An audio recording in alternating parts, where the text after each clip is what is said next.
اے نبی خیر الابرار عمر مستعغم رخوار ہمارے چینل سے جڑنے کے لیے یوٹیوب پر عوام کی ضرورت کو ابھی سبسکرائب کریں. شکریہ. خیر الابرار برادران اسلام، رونق اسٹیج علماء ذوی الاحترام، فرزان نشیر خواتین اسلام، السلام علیکم ورحمۃ اللہ تعالی وبرکاتہ. الحمد للہ الذی فضلنا سید العالمین جميعا وأقامه للمذنبین خطائین شفیعا. اما بعد، اعوذ باللہ من الشیطان الرجیم، بسم اللہ الرحمن الرحیم. فقد قال اللہ تبارک و تعالی فی القرآن المجید والفرقان الحمید: یوم نحشر المتقین الی الرحمن وفدا ونسوق المجرمین الی جہنم وردا. سبحان ربک رب العزت عما یصفون وسلام علی المرسلین والحمد للہ رب العالمین. آمین یا رب العالمین. حضرات، سر شام ہی سے آپ حضرات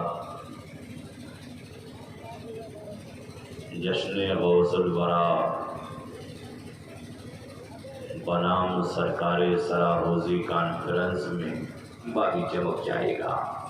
ابھی میرے بعد کچھ ایسے جلوے آپ کو دکھائی دیں گے جو بالیقین دیکھنے کے بعد زباں بول اٹھے گی کہ حق والوں کے چہرے ایسے ہوتے ہیں. ابھی میرے بعد ایسے جلوے بارہ کی آمد ہونے والی ہے جسے میں اور آپ نہیں بلکہ پورا ہندوستان آپ کی ذات سے آشنا ہے. وہ کوئی اور نہیں، شہزادہ رسول اعظم، پیر طریقت، رہبر راہ شریعت، حضرت علامہ سید لعیق احمد صاحب قبلہ، صاحب سجادہ سنڈیلا شریف. آپ تشریف لانے والے ہیں اور ساتھ ہی ساتھ آپ کے صاحبزادے پیر طریقت، رہبر راہ شریعت، حضرت علامہ انس رضا صاحب قبلہ، وہ بھی تشریف لائیں گے.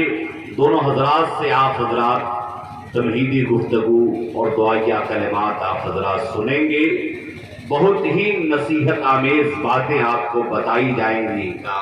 ہماری جماعت کے عظیم علماء کرام جو رونق اسٹیج پر ہیں، قاری ارشد صاحب قبلہ اور دیگر ہمارے رفقا دائیں بائیں بیٹھے ہوئے ہیں، یہ ہمارے دین کے نگہبان ہیں. اور نقیب ہندوستان حضرت قاری آفتاب عالم صاحب قبلہ جو بڑی اپنے اچھے انداز میں نقابت کے فرائض کو انجام دے رہے ہیں. ایک شاعر لکھتا ہے کہ جفا کا چشمہ ہٹا کے دیکھو، وفا کا سرما لگا کے دیکھو. جفا کا چشمہ ہٹا کے دیکھو، وفا کا سرما لگا کے دیکھو، دکھائی دیں گے رسول اکرم ذرا سی گردن جھکا کے. دکھائی دیں گے رسول اکرم ذرا سی گردن جھکا کے دیکھو، اور نبی کو اپنا بنا کے دیکھو، علی کو دل میں بسا کے دیکھو.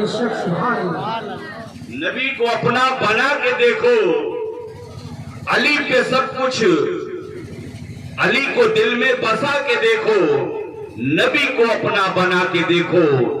زمانہ قدموں پہ خود جھکے گا، ولی پہ سب کچھ لٹا کے دیکھو. زمانہ قدموں پہ خود جھکے گا، ولی پہ سب کچھ لٹا کے دیکھو. اور آگے بڑھ کے شاعر لکھتا ہے کہ نبی کا نعرہ لگا لگا کر رضا یہ بولے وہابی. نبی کا نعرہ لگا لگا کر رضا یہ بولے وہابیوں سے. ارے چراغ الفت جلا رہا ہوں، اگر ہے ہمت تو بجھا کے دیکھو، اگر ہے ہمت تو بجھا کے دیکھو۔ اور نبی جب عرش پہ گئے تو شاعر نے اس کا نقشہ کھینچا ہے، اور کھینچنے کے بعد کیا لکھتا ہے کہ چمک رہے تھے بہت ہی زیادہ، بتاؤ آگے کیا ہے ارادہ۔ یعنی جب نبی عرش پہ گئے تو ستارے جھلملا رہے تھے، ستارے چمک رہے تھے۔ شاعر اس کی نقل مکانی کر کے لکھتا ہے چمک رہے تھے بہت ہی زیادہ، بتاؤ آگے کیا ہے ارادہ۔ ارے ہوا ہے روشن رخ پیمبر، ستاروں اب جھلملا کے دیکھو۔ ہوا ہے روشن رخ پیمبر، ستاروں اب جھلملا کے دیکھو۔ جفا کا چشمہ ہٹا کے دیکھو، وفا کا سرما لگا کے دیکھو۔ زمانہ قدموں پہ خود جھکے گا، ولی پہ سب کچھ لٹا کے دیکھو۔ درود پاک پڑھیں اللہم صلی علی سیدنا و مولانا محمد مادر الجود والکرم والہ وبارک وسلم۔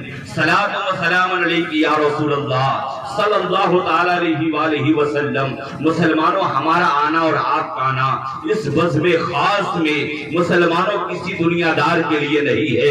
اگر پوچھا جائے آپ سے آپ کس لیے آئے ہو تو آپ کو یہ کہنا پڑے گا ہم نہ یہاں مائک دیکھنے کے لیے آئے ہیں، نہ یہ شامیانہ دیکھنے کے لیے آئے ہیں، نہ کسی سے ملاقات کرنے کے لیے آئے ہیں۔ اس سردی کے عالم میں ہم کسی اور کے لیے نہیں آئے ہیں، نہ ہم بریانی کھانے کے لیے آئے ہیں، نہ ہمیں قربہ کی کوئی لالچ ہے، نہ ہمیں احباب سے ملنے کی کوئی تمنا ہے، نہ ہمیں کسی سے ملاقات کی کوئی زیارت کی امید ہے۔ ہم کسی لیے نہیں آئے ہیں۔ پھر آپ کیا کہو گے تو آر مسلمان؟ ہر کوئی یہ جواب دے گا نہ ہم دنیا دار کی محبت میں آئے ہیں، نہ کسی اور کی محبت میں آئے ہیں۔ ہم یہاں آئے ہیں تو فقط نبی کے آل کی محبت میں آئے ہیں، نبی کے اولاد کی محبت میں آئے ہیں، نبی کی محبت میں آئے ہیں۔ ہم نے اپنے بستروں کو چھوڑا نبی کی محبت میں، ہم نے اپنے گھر بار کو چھوڑا نبی کی محبت میں، ہم اب سفر کر کے آئے ہیں، نبی کی محبت میں آئے ہیں۔ جلسہ گاہ میں اس عالم ٹھنڈی میں ہم بیٹھ کر آپ کی باتیں سن رہے ہیں، آپ کے لیے نہیں بلکہ اپنے آقا مصطفیٰ کے۔ سبحان اللہ۔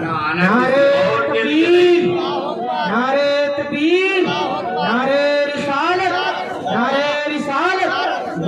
ہمارا آنا کسی اور کے لیے نہیں بلکہ رسول پاک کی محبت میں ہمارا یہاں آنا ہوا ہے۔ مسلمانوں، نبی کی محبت میں جو اپنی زندگیاں قربان کر دیتا ہے مولا، اس کی زندگی کو زندہ باد کر دیا کرتا ہے۔ ایک شاعر لکھتا ہے جان میں آتی ہے جان نبی کہنے سے، جان میں آتی ہے جان نبی کہنے سے، مشکلیں ہوتی ہے آسان نبی کہنے سے۔ اور یا نبی کہہ کے ذرا دائیں اور بائیں دیکھو کون ہوتا ہے پریشان نبی کہنے سے۔ مسلمانوں، ہماری صبح بھی نبی کے نام ہے، ہماری شام بھی نبی کے نام ہے، ہمارا اٹھنا بھی نبی کے نام ہے، ہمارا بیٹھنا بھی نبی کے نام ہے، ہماری زندگی کا موجود مکمل مصطفیٰ کے نام ہے۔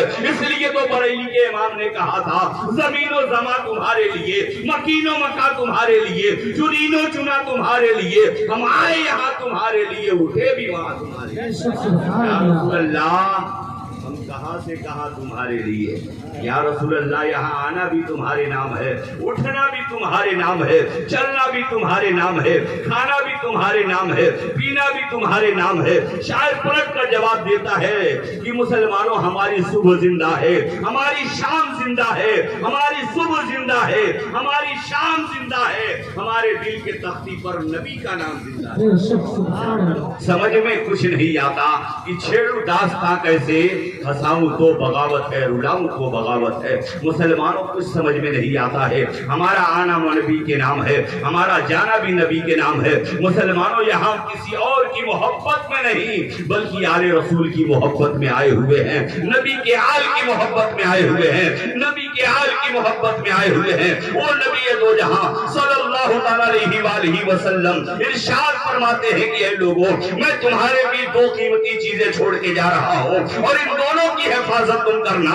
پیغمبر دو جہاں صلی اللہ تعالی علیہ وآلہ وسلم جب دنیا سے تشریف لے جانے لگے، حجۃ الوداع کے موقع پر 1,24,000 اصحاب کا مجمع ہے۔ نبی آخر الزمان صلی اللہ علیہ وسلم ارشاد فرماتے ہیں میرے صحابہ، چند بات کی ضمانت میں دیتا ہوں، تم مجھ سے وعدہ کرو، جنت کی ضمانت